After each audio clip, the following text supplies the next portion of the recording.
Lockdown में सब कुछ हुआ बंद, मगर हम आपकी तैयारी नहीं होने देंगे बंद। जितनी भी जम्मू कश्मीर के नए रिक्रूटमेंट आई हैं, नायब तहसीलदार हो, पटवारी हो, फाइनेंस अकाउंट असिस्टेंट हो, सब की तैयारी करने के लिए, लाइव पढ़ने के लिए अभी स्क्रीन पे दिए गए नंबर पे कॉल करें और पढ़ें जम्मू कश्मीर की बेहतरीन फैकल्टी के साथ। मैं आशिक लोन लाया हूं आपके लिए live batch. Hello and welcomes to jobs Adda. आज जो मैं आपके लिए टॉपिक लेके आई हूँ वो है सब इंस्पेक्टर फाइनेंस में इंटरनेशनल ऑर्गेनाइजेशंस।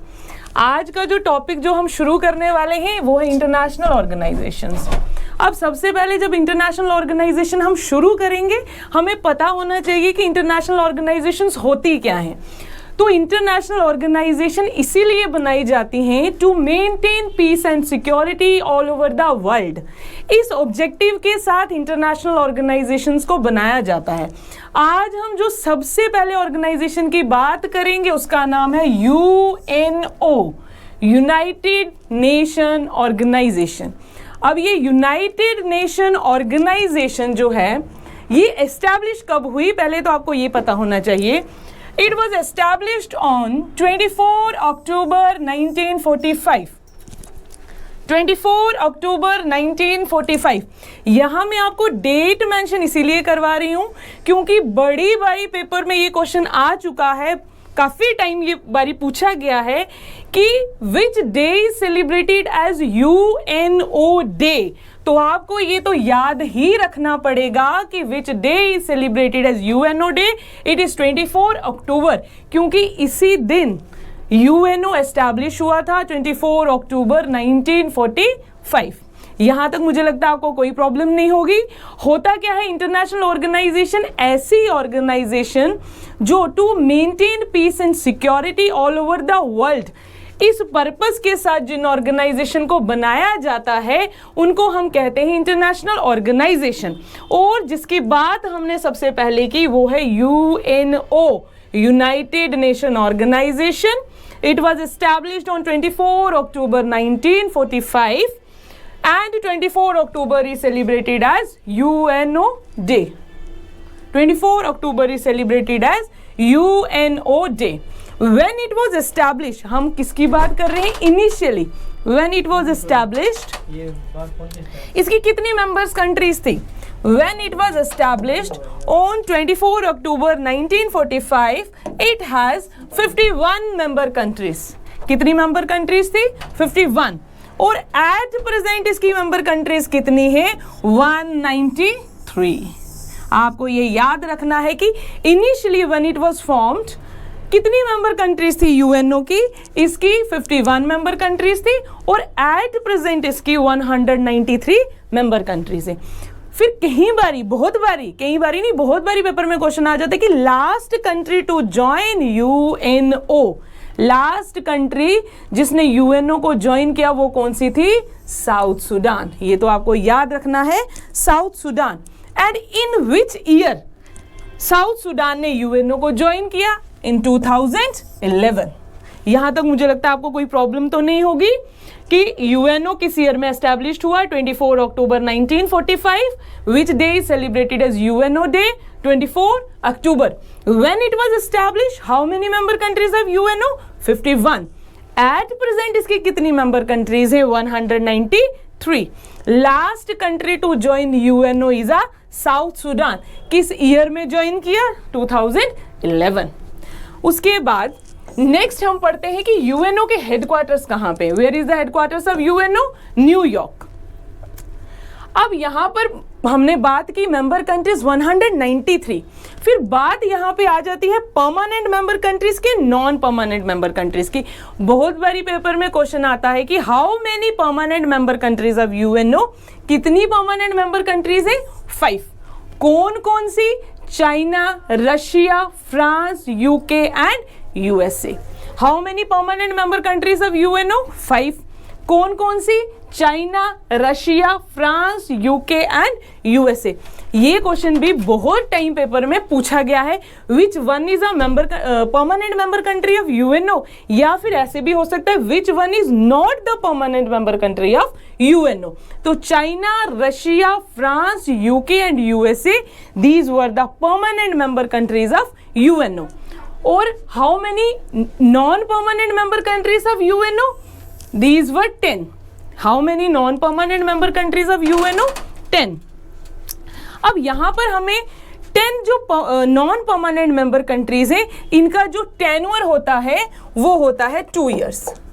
इनका जो टेन्योर होता है वो होता है 2 years। दो टेन्योर होता है 2 years। तो 2 साल के बाद ये कंट्रीज चेंज होती रहती हैं। तो इसका टेन्योर है 2 years। तो कितना? 2 years। Non permanent member countries का जो टेन्योर है वो होता है 2 years। 2 साल के बाद ये कंट्रीज चेंज होती रहती हैं। Permanent member countries 5, non permanent member country 10 होती हैं, जिनका टाइम पीरियड होता है 2 years। और जो परमानेंट मेंबर कंट्रीज, नाम याद रखने आपको, China, Russia, France, UK and USA, these were the permanent member countries are of UNO. यहां तक मुझे लगता है कि आपको कोई प्रॉब्लम नहीं होगी। मैं एक बारी सारा यहां पे रिपीट कर रही हूं कि यूएनओ कब एस्टैब्लिश हुआ? 24 अक्टूबर 1945 को एस्टैब्लिश हुआ विद 51 मेंबर कंट्रीज के साथ। Which day is celebrated as UNO day? 24 October. कितनी member countries? 193 member countries. Last country to join UNO is a South Sudan. किस ईयर में ज्वाइन किया? 2011। हेडक्वार्टर्स कहाँ है? न्यूयॉर्क। परमानेंट मेंबर कंट्रीज है 5, China, Russia, France, UK and USA. और non permanent member countries हमारे पास है 10, जिनका टाइम पीरियड है 2 years। लैंग्वेजेस, यहां पर बात करते हैं लैंग्वेजेस। कितनी लैंग्वेजेस हैं यूएनओ में? ऑफिशियल लैंग्वेजेस ऑफ यूएनओ हम कह सकते हैं कितनी है? 6। Chinese, Russian, French, Arabic, Spanish and English. ये भी आपको याद रखना है कि कितनी ऑफिशियल लैंग्वेजेस है। 6 लैंग्वेजेस है। कौन कौन सी हैं? Chinese, Russian, French, Arabic, Spanish and English. ठीक है, ये तो बेसिक स्ट्रक्चर आ गया कि इंटरनेशनल ऑर्गेनाइजेशन की member countries, permanent member countries, non permanent member countries, languages. Permanent member countries 5, non permanent member countries 10। उनका टाइम पीरियड कितना होता है? 2 years। लैंग्वेजेस कितनी है? 6, Chinese, Russian, French, Arabic, Spanish and English. These were the basic things जो आपको UNO के बारे में मैंने अभी बताई। उसके बाद नेक्स्ट आता है ऑर्गन्स ऑफ यूएनओ। बड़ी बारी पेपर में क्वेश्चन आता है कि how many organs of UNO. UNO के कितने ऑर्गन्स हैं? तो यूएनओ के ऑर्गन्स हैं 6। सबसे पहले आपको पता होना चाहिए कि how many organs of UNO? 6। But बड़ी बारी पेपर में ऐसे क्वेश्चन आ जाता है कि how many working organs of UNO. There is a difference between organs and working organs of UNO. अगर आपको क्वेश्चन आता है कि how many organs of UNO, these were तो 6 आ जाएंगे। बट अगर क्वेश्चन आए कि how many working organs of UNO, तो दीज वर 5।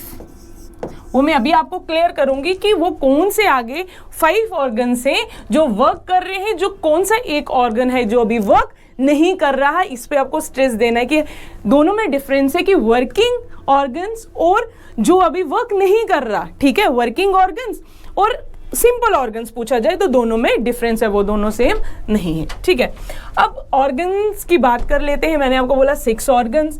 पहला आ गया general assembly, the security council. नाम में पहले आपको सबके बता देती हूँ, the international Court of justice, जिसको समटाइम्स पेपर में आ भी सकता है। What is the full form of ICJ? तो फुल फॉर्म आ जाएगी international Court of justice. Next one is the economic and social council. ये भी ऑर्गन्स है यूएनओ का। उसके बाद आता है the trusteeship council, 5th organ. And last one is secretariat. ठीक है, ये आगे 6 ऑर्गन्स ऑफ यूएनओ जिसके मैंने आपको नाम बता दिए। अब सबसे पहले मैं बात करूंगी जनरल असेंबली की कि जनरल असेंबली क्या है। असेंबली यहाँ पर वर्ड दिया हुआ है। असेंबली का मतलब ही यही होता है कि यहाँ पर सारी कंट्रीज असेंबल हो जाएं, इकट्ठी हो जाएं। वैसे ही जनरल असेंबली ऐसी प्लेस है यहाँ पर सारी जो मेंबर कंट्रीज हैं उनके जो भी रिप्रेजेंटेटिव इकट्ठे होते हैं असेंबली में और आगे की रणनीति को तैयार करते हैं, उसी प्लेस को हम क्या कहते हैं? General assembly. जनरल असेंबली को अगर मैं सिंपल लैंग्वेज में कहूं तो मैं कह सकती हूं is a place for discussion, it is a place for discussion where the member countries of all the countries assemble together। यहाँ पर सारी मेंबर कंट्रीज असेंबल होती हैं, उस जगह को, उस प्लेस को हम क्या कहते हैं? General assembly. मुझे लगता है यहाँ तक आपको कोई डाउट तो होगा नहीं कि जनरल असेंबली है क्या। जनरल असेंबली वो जगह है, वो प्लेस है, यहाँ पर जो मेंबर कंट्रीज हैं यूएनओ की सारी वहाँ पर इकट्ठी होती हैं और आगे की पॉलिसीज, आगे की रणनीति तैयार करते हैं, उसी को हम क्या कहते हैं? General assembly. जनरल असेंबली तो आपको पता चल गया। अब इसमें मेंबर्स कितने होते हैं जनरल असेंबली में? जनरल असेंबली में all the member countries of UNO, all member countries of UNO, all member countries of UNO की जितनी भी मेंबर कंट्रीज हैं उन सभी के जो मेंबर्स हैं वो वहां पर इकट्ठे होते हैं, ठीक है। और जनरल असेंबली में क्या होता है कि एक कंट्री अपनी तरफ से 5 डेलीगेट्स को वहां सेंड कर सकती है। मतलब कि अगर जनरल असेंबली जैसे मीट करती है 1 ईयर के बाद मीटिंग होती है तो वहां पर एक कंट्री अपनी 5 डेलीगेट्स को वहां पर सेंड कर सकती है, ठीक है। बट 5 बंदों को सेंड करने का मतलब ये नहीं कि वो 5 बंदे ही वहां पर वोटिंग डालेंगे, बट वोटिंग जो राइट है वो एक को ही मिलेगा। मतलब एक कंट्री तो ओनली 1 वोटिंग राइट, ना कि एक कंट्री के 5 बंदे डेलीगेट्स जाएंगे और वहां पर वो 5 ही वोट करेंगे, ऐसा कोई भी यहाँ पर प्रोसीजर नहीं है। तो मेरे ख्याल से जनरल असेंबली आपको अच्छे से समझ आ गया होगा कि जनरल असेंबली क्या है। वो प्लेस, वो जगह जहां पर सारी कंट्रीज के मेंबर असेंबल होके आगे की रणनीति को तैयार करते हैं, उसको हम क्या कहते हैं? General assembly. यहां तक किसी को कोई प्रॉब्लम? उसके बाद नेक्स्ट हम आ जाते हैं सिक्योरिटी काउंसिल। अब ये सिक्योरिटी काउंसिल क्या है? अब ये जो सिक्योरिटी काउंसिल है इसकी प्राइमरीली रिस्पॉन्सिबिलिटी यही है, द सिक्योरिटी काउंसिल की प्राइमरीली रिस्पॉन्सिबिलिटी यही है कि to maintain peace and security. आपको बड़ी बड़ी पेपर में ऐसा भी क्वेश्चन आ सकता है कि which organ has the primarily responsibility to maintain peace and security. तो यही वाला जो ऑर्गन है इसकी प्राइमरीली रिस्पॉन्सिबिलिटी होती है to maintain peace and security. उसके बाद इससे रिलेटेड क्वेश्चन एक और बन जाता है कि कितनी मेंबर कंट्री सिक्योरिटी काउंसिल के अंदर आती हैं। तो how many member countries of security council is 15। कितनी मेंबर कंट्रीज हैं सिक्योरिटी काउंसिल की? 15। How many member countries of security council? 15। अब यहां पर 15 कौन सी? जो हमने पढ़ी 5 परमानेंट एंड 10 नॉन परमानेंट, ठीक है। कौन सी? 5 permanent and 10 non permanent, 5 permanent and 10 non permanent. तो सिक्योरिटी काउंसिल की प्राइमरीली रिस्पॉन्सिबिलिटी यही होती है कि to maintain peace and security and it has 15 members, 5 permanent और 10 नॉन परमानेंट। उसके बाद नेक्स्ट वाला जो ऑर्गन है जिसके बारे में हम डिस्कस करेंगे, the international Court of justice. International Court of justice, पहली बात तो इसमें इससे रिलेटेड क्वेश्चन जो एक सिंपल वाला क्वेश्चन बनता है जो पेपर में बड़ी बारी देखा गया है, which organ of UNO is known as a judicial organ of UNO. यहां से आपको क्वेश्चन बन जाएगा which organ of UNO is a judicial organ of UNO. कौन सा ऑर्गन यूएनओ का है जिसको हम जुडिशियल ऑर्गन कहते हैं? तो वो कौन सा है? International Court of Justice. ICJ की full form International Court of Justice, ठीक है।